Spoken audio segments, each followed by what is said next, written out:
ஒருத்தர் இருக்கார், எதிர்கட்சி தலைவர்னு ஒருத்தர் இருக்கார் இங்கே தமிழ்நாட்டில். அவர் நேற்று பேட்டி கொடுக்குறாரு. என்னன்னா, நாணயம் வெளியிடுறாங்க, இந்தியில் இருக்கு, தமிழில் இல்லை, தமிழ் தமிழ் தமிழ் தமிழ்னு முழங்குறாங்களா, இந்தியில் இருக்கு அப்படின்னு சொல்றாரு. முதல்ல ஒன்று அரசியல் தெரிஞ்சிருக்கணும், இல்லை நாட்டினுடைய நடப்பு புரிஞ்சிருக்கணும், இல்லை மண்டல மூளையாவது இருக்கணும். கலைஞருக்கு ரொம்ப பிடிச்ச எழுத்து தமிழ் வெல்லும். பெரும்பாலும் அவர் கையெழுத்து கொடுக்கிற போது தமிழ் வெல்லும் தமிழ் வெல்லும் என்று சொல்லுதான். ஆக அந்த தமிழ் வெல்லும் எழுத்து தமிழ் தான் எழுதப்பட்டிருக்கு. இதை கூட அவர் பார்க்காம, இதை கூட புரிஞ்சிக்காம தெரிஞ்சிக்காம இப்படி ஒரு எதிர்கட்சி தலைவர் நமக்கு வந்து வாச்சிருக்காரு அப்படின்னு தான் நமக்கு வருத்தமா இருக்கு. கேட்கிறாரு, ஏன் ராகுல் காந்தி அழைக்கல? ஐயா எதிர்கட்சி தலைவர் அவர்களே, மாண்புமிகு எடப்பாடி பழனிசாமி அவர்களே, இந்த நிகழ்ச்சி திமுக நடத்தல, அந்த நிகழ்ச்சியை நடத்தினது ஒன்றிய அரசு. அதை முதல்ல புரிஞ்சுக்கணும். இந்த சராசரி அறிவை கூட தெரிஞ்சிக்காம ஒரு எதிர்கட்சி தலைவர் இருக்கிறார் என்பதுதான் நமக்கெல்லாம் வேதனையாக இருக்கிறது. கலைஞருக்கு நாணயம் வெளியிடுகிறது ஒன்றிய அரசு. அதனால்தான் ஒன்றிய அமைச்சர் அழைச்சு, இதுல எங்க பழனிசாமிக்கு வலிக்குது? அதான் நான் கேட்கிறேன். எம்ஜிஆருக்கு நாணயம் வெளியிட்டாங்க. யாரு வெளியிட்டாங்க தெரியுமா? ஒன்றியத்திலிருந்து யாரும் வரல, அவரே வெளியிட்டாரு. எடப்பாடி பழனிசாமியே வெளியிட்டாரு. ஏன்னா ஒன்றிய அரசு அவரை மதிக்கல. அவர் வந்து ஒரு முதலமைச்சராகவே நினைக்கல, ஏன் மனுஷனாகவே நினைக்கல. இதுதான் அவருக்கு இருந்த மரியாதை. இன்னைக்கு நாம அழைத்தவுடன் அடுத்த வினாடி ஒரு சொல் கூட தட்டாம ஒரு 15 நிமிஷம் அரை மணி நேரம் வந்து நீங்க நடத்திட்டு போனுங்க. 15 நிமிஷம் என்ன, எவ்வளவு மணி நேரம் இருந்து நான் காத்திருந்து நிகழ்ச்சி நடத்திட்டு போறேன்னு சொல்லிட்டு வந்தார். அதுதான் திமுகவுக்கு இருக்கக்கூடிய பெருமை, கலைஞருக்கு இருக்கக்கூடிய சிறப்பு.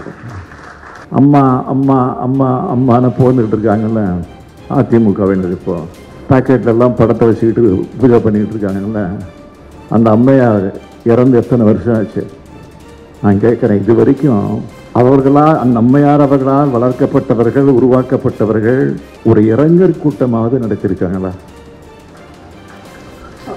அந்த அம்மாவுக்கு ஒரு இளைஞர் கூட்டம், ஒரு இளைஞர் கூட்டத்தை கூட நடத்துவதற்கு யோகியதையற்றவர்கள் கலைஞருடைய விழாவை பார்த்து விமர்சனம் செய்வதற்கு உங்களுக்கு என்ன யோகியதை இருக்கிறது என்றுதான் நான் கேட்கிறேன்.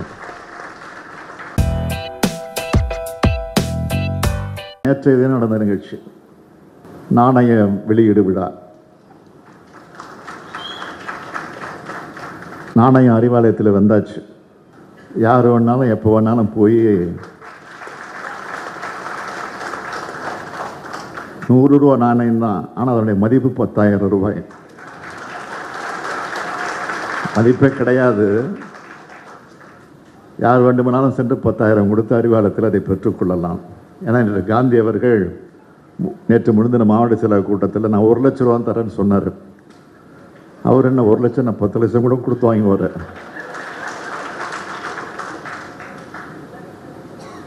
ஆக நேற்றைய தினம் நடந்த நிகழ்ச்சியை நீங்கள்லாம் பார்த்துருப்பீங்க, வந்திருக்கீங்க. ஒன்றிய பாதுகாப்புத்துறை அமைச்சர் ராஜ்நாத் சிங் அவர்கள் நேற்றைக்கு வருகை தந்து அந்த நிகழ்ச்சியிலே பங்கேற்று கலைஞருடைய நினைவிடத்தை போய் பார்க்கணுன்னு நாங்கள் கூட கேட்கல, பார்த்தே தீரணும்னு அவரே கேட்டு முழுமையாக அத்தனையும் பார்த்துட்டு இது மாதிரி நான் எங்கேயும் பார்த்ததே இல்லை என்று பாராட்டிட்டு போனார். அதற்கு பிறகு நிகழ்ச்சிக்கு வந்து அவர் வந்தவுடனே ஒரு பெரிய அதிர்ச்சியை எங்களுக்கெல்லாம் கொடுத்தார். இந்த அரங்கத்தில் இருக்கக்கூடிய அத்தனை பேரும் எழுந்து நின்று கலைஞருக்கு மரியாதை செலுத்துங்கன்னு சொன்ன அந்த காட்சியை இன்னைக்கும் என்னால் மறக்க முடியல. நேற்று இரவு முழுவதும், எப்போதுமே எனக்கு இரவில் சோகம் இருந்தால் தூக்கம் வராது, மகிழ்ச்சியில் எனக்கு தூக்கம் வரல.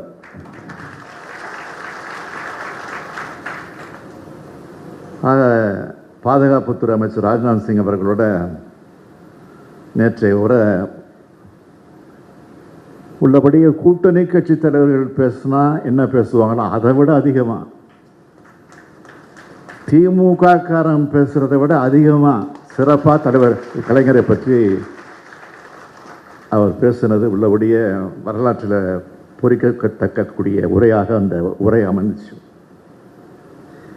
கலைஞரை இந்த அளவுக்கு புகழணும், பாராட்டி பேசணுன்ற அவசியம் அவருக்கு இல்லை, தேவையும் இல்லை அவருக்கு. ஆனாலும் பேசினார் என்றால் உள்ளத்திலிருந்து உண்மையை பேசினார் அமைச்சர் ராஜ்நாத் சிங் அவர்கள். இதை சிலரால் தாங்கிக்க முடியல. ஒருத்தர் இருக்கார், எதிர்கட்சி தலைவர்னு ஒருத்தர் இருக்கார் இங்கே தமிழ்நாட்டில். அவர் நேற்று பேட்டி கொடுக்குறாரு. என்னன்னா, நாணயம் வெளியிடுறாங்க, இந்தியில் இருக்கு, தமிழில் இல்லை, தமிழ் தமிழ் தமிழ் தமிழ்னு முழங்குறாங்களா, இந்தியில் இருக்கு அப்படின்னு சொல்றாரு. முதல்ல ஒன்று அரசியல் தெரிஞ்சிருக்கணும், இல்லை நாட்டினுடைய நடப்பு புரிஞ்சிருக்கணும், இல்லை மண்டல மூளையாவது இருக்கணும்.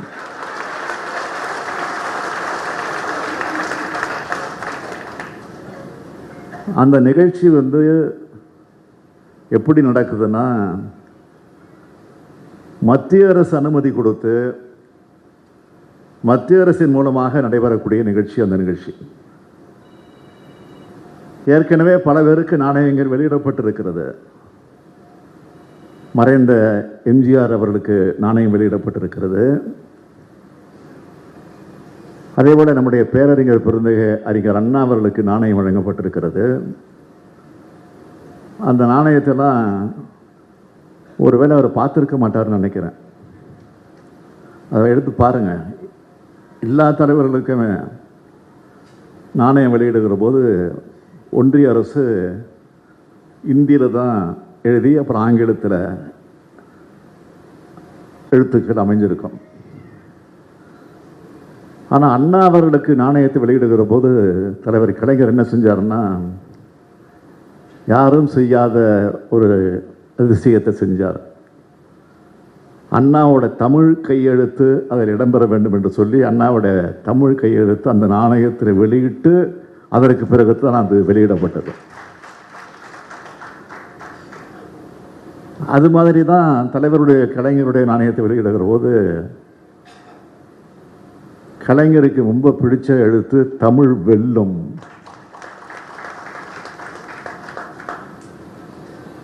பெரும்பாலும் அவர் கையெழுத்து கொடுக்கிற போது தமிழ் வெல்லும் தமிழ் வெல்லும் என்று சொல்லி எழுதி கையெழுத்து போடுவார் பெரும்பாலும். இல்லைன்னா அண்ணா வாழ்க, அண்ணா புகழ் ஓங்குக, பெரியார் வாழ்க, அப்படிதான் சொல்லி கையெழுத்து போடுவார். ஆக அந்த தமிழ் வெல்லும் எழுத்து தமிழ் தான் எழுதப்பட்டிருக்கு. இதை கூட அவர் பார்க்காம, இதை கூட புரிஞ்சிக்காம தெரிஞ்சிக்காம இப்படி ஒரு எதிர்கட்சி தலைவர் நமக்கு வாச்சிருக்காரு அப்படின்னு தான் நமக்கு வருத்தமாக இருக்கு. கேட்குறாரு, ஏன் ராகுல் காந்தி அழைக்கல? ஐயா எதிர்கட்சி தலைவர் அவர்களே, மாண்புமிகு எடப்பாடி பழனிசாமி அவர்களே, இந்த நிகழ்ச்சி திமுக நடத்தலை, அந்த நிகழ்ச்சியை நடத்தினது ஒன்றிய அரசு. அது ஒன்றிய அரசினுடைய நிகழ்ச்சி. அதை முதல்ல புரிஞ்சுக்கணும். ஆக அந்த அடிப்படையில் தான் அந்த நிகழ்ச்சி நடந்தது.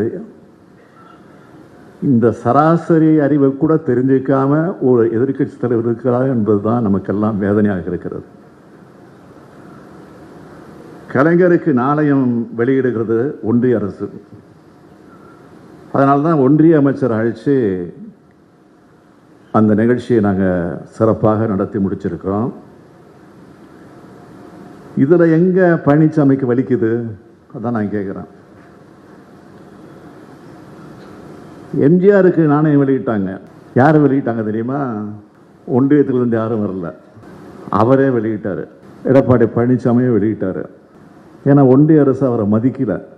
அவர் ஒரு முதலமைச்சராகவே நினைக்கல, ஏன் மனுஷனாகவே நினைக்கல, மறுத்துட்டாங்க. இதுதான் அவருக்கு இருந்த மரியாதை. இன்னைக்கு நாம் அழைத்தவுடன் அடுத்த வினாடி ஒரு சொல் கூட தட்டாம ஒரு 15 நிமிஷம் அரை மணி நேரம் நீங்கள் நடத்திட்டு போகணுண்ணா. 15 நிமிஷம் என்ன, எவ்வளவு மணி நேரம் இருந்து நான் காத்திருந்து நிகழ்ச்சி நடத்திட்டு போகிறேன்னு சொல்லிட்டு வந்தார். அதுதான் திமுகவுக்கு இருக்கக்கூடிய பெருமை, கலைஞருக்கு இருக்கக்கூடிய சிறப்பு.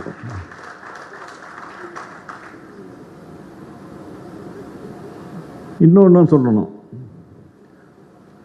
அம்மா அம்மா அம்மா அம்மான்னு போந்துக்கிட்டு இருக்காங்கல்ல அதிமுகவினர். இப்போ பேக்கெட்லாம் படத்தை வச்சுக்கிட்டு பூஜை பண்ணிக்கிட்டு இருக்காங்கல்ல, அந்த அம்மையார் இறந்து எத்தனை வருஷம் ஆச்சு? நான் கேட்குறேன், இது வரைக்கும் அவர்களால், அந்த அம்மையார் அவர்களால் வளர்க்கப்பட்டவர்கள், உருவாக்கப்பட்டவர்கள் ஒரு இரங்கற் கூட்டமாவது நடத்தியிருக்காங்களா? அந்த அம்மாவுக்கு ஒரு இரங்கற் கூட்டம், ஒரு இரங்கற் கூட்டத்தை கூட நடத்துவதற்கு யோக்கியதையற்றவர்கள் கலைஞருடைய விழாவை பார்த்து விமர்சனம் செய்வதற்கு உங்களுக்கு என்ன யோக்கியதை இருக்கிறது என்றுதான் நான் கேட்கிறேன்.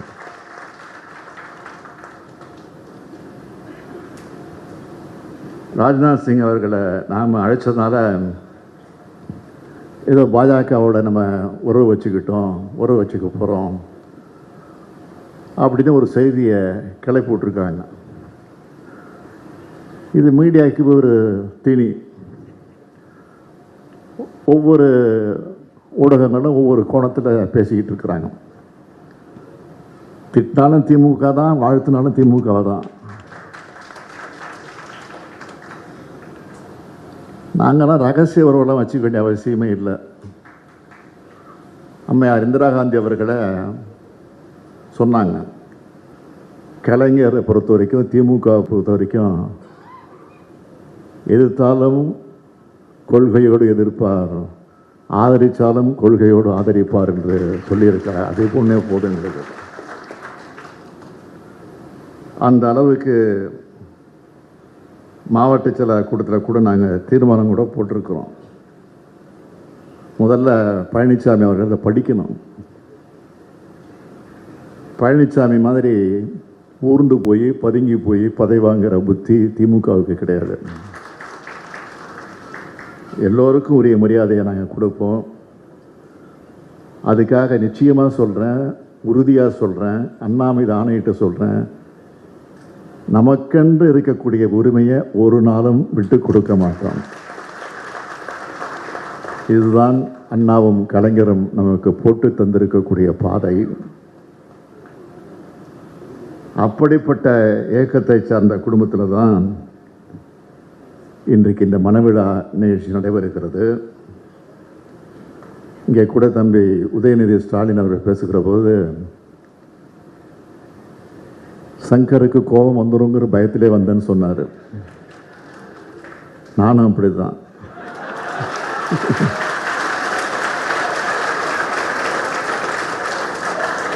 ஆனால் ஒன்றை மறந்துடக்கூடாது, கோபமாக இருக்கிறதுல தான் குணம் இருக்கும்.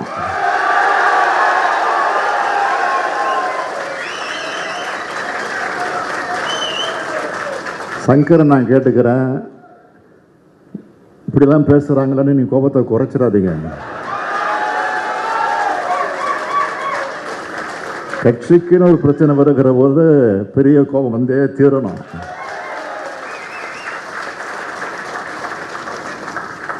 அப்படிப்பட்ட ஆற்றலுக்குரியவராக நம்முடைய சங்கர் வழங்கி கொண்டிருக்கிறார்.